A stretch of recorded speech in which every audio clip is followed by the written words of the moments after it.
Pulau berlapis emas itu nyata, dan ada di Indonesia. Ini asal-usulnya. Kabar mengejutkan datang dari tanah air. Legenda tentang pulau yang tanahnya mengandung emas bukan sekadar mitos. Fakta sejarah dan catatan kuno dari berbagai penjuru dunia menunjukkan bahwa pulau emas yang selama ini hanya disebut-sebut dalam kisah klasik ternyata benar-benar ada, dan lokasinya ada di Indonesia. Di tengah lonjakan harga emas dunia dalam beberapa tahun terakhir, cerita tentang Pulau Emas kembali mencuat dan menarik perhatian banyak orang, termasuk dari luar negeri. Bukan hanya karena nilai ekonomisnya, tetapi juga karena kisah historisnya yang sudah berumur ribuan tahun. Sejak ribuan tahun silam, peradaban kuno seperti India, Yunani, Romawi, dan Tiongkok telah menyebut-nyebut adanya Pulau Emas, dan jawaban dari teka-teki ribuan tahun ini akhirnya terungkap pada masa penjelajahan samudra. Pulau itu adalah Sumatera, Indonesia. Sumatera tak hanya kaya secara geografis, tetapi juga secara historis.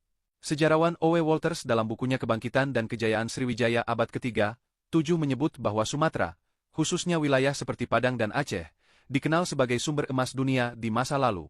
Nilai satu tambang emas di Padang ditaksir mencapai 1 juta gulden di masa kolonial.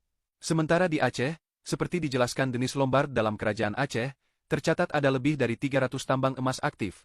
Beberapa di antaranya menghasilkan emas 24 karat berkualitas tinggi, bahkan disebut tak ada habisnya. Catatan dari pelancong Eropa seperti Agustin de Beaulieu juga menggambarkan betapa kayanya tanah Aceh. Emas bisa ditemukan hanya dengan menggali tanah, dan bahkan kadang menggumpal sendiri di permukaan. Popularitas Sumatera sebagai pulau emas menarik minat bangsa-bangsa Eropa. Belanda pun melakukan eksplorasi dan eksploitasi besar-besaran di wilayah ini, menjadikannya pusat penambangan emas yang menggiurkan di samping rempah-rempah. Bagi masyarakat lokal, emas bukan hanya sumber daya alam, tapi juga simbol kekayaan dan status. Dari sini, banyak pengusaha lokal yang muncul sebagai konglomerat emas dan kelak berperan dalam pembangunan ekonomi pasca kemerdekaan. Meskipun sumber emas di Sumatera tidak lagi seproduktif dulu, sejarahnya tetap hidup. Kini tambang-tambang emas besar lebih banyak ditemukan di Papua atau Sulawesi. Namun, nilai historis dan citra Sumatera sebagai pulau emas tetap membekas, baik di ingatan bangsa Indonesia maupun dalam catatan sejarah dunia. Tak heran, saat cerita tentang Pulau Emas ini kembali mencuat di era media sosial, banyak warga negara asing pun ikut heboh.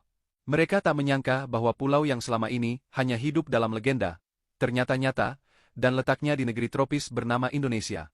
Legenda telah menjadi nyata. Pulau Emas bukan dongeng, melainkan bagian dari sejarah panjang Nusantara yang membuktikan betapa kayanya tanah air ini. Di tengah gempuran tren investasi dan kenaikan harga emas, cerita tentang Sumatera sebagai pulau berlapis emas jadi pengingat bahwa kekayaan Indonesia bukan hanya